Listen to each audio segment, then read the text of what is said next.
Oi, turma. Do livro Edificando a Nação, sobre bases e valores, Nídia Regina Limeira André de Souza Costa. No nono texto, Vida, Família e Liberdade, Princípios para uma Educação e uma Nação Livres, Gustavo Gayer. Na segunda parte, Família e a Preservação da Vida. A família é a instituição fundamental para a preservação da vida e da ordem social. Ao longo da história, os grandes pensadores conservadores ressaltaram que a família é o alicerce da sociedade, garantindo a transmissão de valores, cultura e moralidade. Já citado Edmund Burke, por exemplo, argumentava que a sociedade é um pacto intergeracional pelo qual a tradição e os valores familiares devem ser preservados para se manter a coesão social. A importância da família pode ser observada desde as civilizações antigas. Aristóteles, na obra Política, já afirmava que a célula básica do Estado é a família, pois é o centro dela que os indivíduos aprendem sobre ética, virtude e responsabilidade. Com a modernidade, pensadores como Alexis de Tocqueville destacaram que sociedades democráticas bem-sucedidas eram aquelas que possuíam famílias estruturadas, pois a estabilidade familiar reflete diretamente na estabilidade social. O enfraquecimento da família tem impactos severos na educação de crianças e jovens. Estudos mostram que crianças criadas em lares desestruturados possuem maior propensão ao fracasso escolar, envolvimento com drogas e criminalidade. Pesquisas realizadas pelo National Institute of Justice dos Estados Unidos indicam que a ausência paterna está diretamente ligada a comportamentos delinquentes na juventude.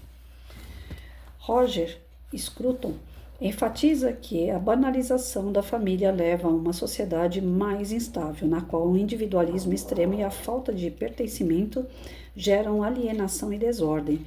Quando os laços familiares são enfraquecidos, as crianças e jovens perdem referências fundamentais para o desenvolvimento de uma moral sólida e de um caráter responsável. Um estudo conduzido pelo professor Bradford Wilcox, da Universidade da Virgínia, mostrou que a desintegração familiar está fortemente associada ao aumento das taxas de criminalidade e de depressão em jovens. Outro estudo do Instituto Brookings apontou que jovens que crescem sem a presença paterna têm mais dificuldades em obter sucesso acadêmico e profissional, além de apresentarem taxas mais elevadas de pobreza na vida adulta.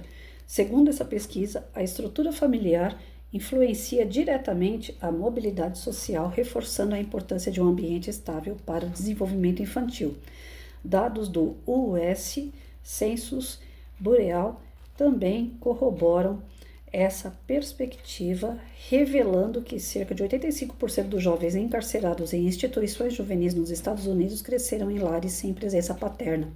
Esse dado reforça a correlação entre a desestruturação familiar e o aumento da criminalidade. Dessa forma, proteger e fortalecer a família não é apenas uma questão de valores conservadores, mas um imperativo para garantir uma sociedade mais segura, justa e próspera. O conservadorismo reconhece que a família é a principal guardiã da vida e da civilização, sendo a base de uma sociedade ordenada e moralmente saudável. A destruição da estrutura familiar não apenas afeta indivíduos diretamente, mas também desestabiliza comunidades inteiras, gerando ciclos de pobreza, violência e desordem social. Não é à toa que a extrema esquerda busca de todas as formas a destruição desta, que é a primeira e mais importante instituição de uma sociedade, a família, né? Então a gente vê assim, eu enquanto professora, eu tenho a prova, eu não preciso de nenhum instituto para me dar a prova de tudo isso que o Gustavo falou aqui no texto dele, né? Na sala de aula o professor tem essa prova. Numa sala com 30 alunos, aqueles que têm o pai e a mãe, por mais que o pai e a mãe vivem em pé de guerra dentro de casa, mas tem uma estrutura familiar, tem um avô, um tio, uma avó, tem os irmãos, por mais que a família tenha lá os seus problemas de convivência, que é normal, aquela criança ela tem uma base, ela tem uma estrutura. Ela pode ver algumas coisas que sejam desagradáveis, alguns exemplos errados, mas em geral ela tem para onde voltar. Agora, aquela que não tem o pai e a mãe junto, Aí já começa o problema, porque a mãe geralmente vai arrumar um namorado, dá certo, às vezes não dá, coloca a pessoa estranha dentro de casa, o pai também vai arrumar uma namorada, às vezes dá certo, às vezes não dá. A criança fica vendo essa instabilidade emocional da mãe cada vez que termina um relacionamento, vê a instabilidade emocional do pai cada vez que constrói um segundo lar, perde tudo, daqui a pouco ele já está sem dinheiro de novo, às vezes nem paga a pensão porque se relacionou pela segunda vez, perdeu tudo, aí tem que recomeçar a vida dele. Então a criança começa a participar dessas instabilidades de pai e mãe, porque estão separados, dali já começa também a instabilidade da criança. Ela não tem uma estrutura, não tem nada firme em relação a ela, todo mundo perde o tempo todo, então ela também fica insegura, ela também tem medo de perder. Uma família unida geralmente tem uma religião, frequentam aquela religiosidade, tem um princípio, tem um moral, tem uma cultura, tem um histórico. Quando a família começa a se desvencilhar, começa a se separar, né? Ah, eu não quero falar com a tua tia nunca mais, ah, eu não vou na casa mais do seu avô, ele é muito chato. Você começa a tirar os familiares e deixa a criança ali com o quê? O que sobra para aquela criança? Quantas vezes a gente ia fazer uma comemoração do Dia das Mães? Ah, eu tô sem minha mãe, eu moro com meu pai. Ou então vamos fazer uma comemoração do Dia dos Pais. Ah, eu não sei onde anda meu pai. Meu pai abandonou minha mãe, sumiu no mundo. Então, a criança fica desfocada das comemorações, ela fica desfocada de, de contextos históricos, que às vezes a gente vai falar alguma coisa na sala de aula sobre algo que vem, né? Aquelas perguntas do tipo assim, árvore genealógica, faz uma pesquisa da sua árvore e traz para a escola. A criança não sabe, porque a mãe não quer falar sobre o pai, porque a mãe não conversa com a avó daquela criança, então pela ignorância da família, ela não faz a árvore, a criança volta para a escola triste, abatida, insegura, porque o professor vai perguntar do trabalho, e a criança vai ter que se explicar para o professor, ela vai ter que ficar constrangida diante da situação, e algumas vezes esse constrangimento gera revolta. Então, tudo isso vai mexendo com o psicológico da criança. Então, vários fatores a gente vê que por falta da família a criança se marginaliza.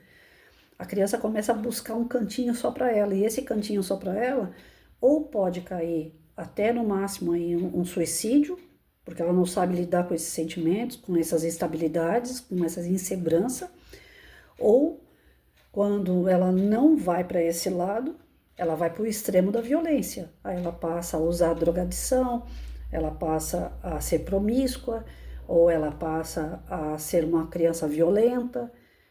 Então a gente percebe que a instabilidade familiar causa uma série de transtornos na vida da criança. Por isso que o conservadorismo, ele bate tanto na tecla que nós temos que manter a família. Não é uma questão de moralismo apenas, não é uma questão de nasceu quadrado, tem que morrer quadrado. Não é isso. O conservadorismo não é isso. O conservadorismo é uma forma de você garantir os princípios e valores, manter esses princípios e valores.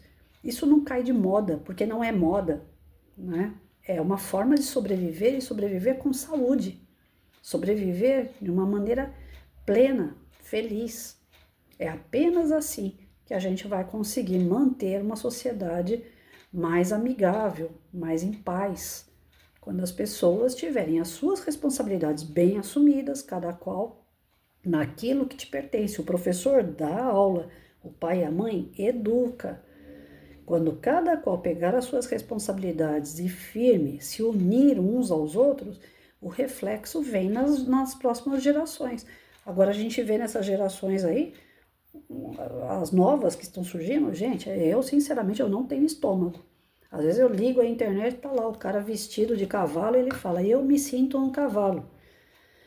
Aí você vê uma pessoa, e ele tá vestido de cavalo e fazendo barulho de cavalo. É a nova geração. Você tem até algumas piadinhas de internet que coloca lá a geração, esqueci o nome que eles dão para essa geração aí, essa nova geração. Aí eles falam assim, essa nova geração se coloca para ele assim, tem um obstáculo na frente dele, tá lá o obstáculo na frente do cara. Em vez dele dar um jeito de pular o muro e pegar o que está atrás do muro, Ele dá a volta no muro inteiro, né? É como se fosse um labirinto para ele chegar lá e pegar o que está lá dentro. E o pessoal antigo pensava, como é que eu vou pegar esse negócio? Ah, só pular o muro, eu vou dar um jeito de colocar alguma coisa aqui em cima do muro, pulo o muro e pego. A gente achava soluções práticas, né? Porque nós tínhamos uma estabilidade.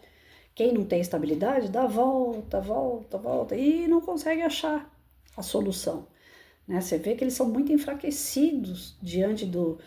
Você manda dar uma martelada na parede, um prego, essa molecada não sabe nem segurar no martelo.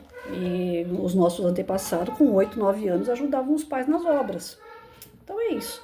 Que a gente tem aí o discernimento, né, dessa importância da família na vida de uma criança.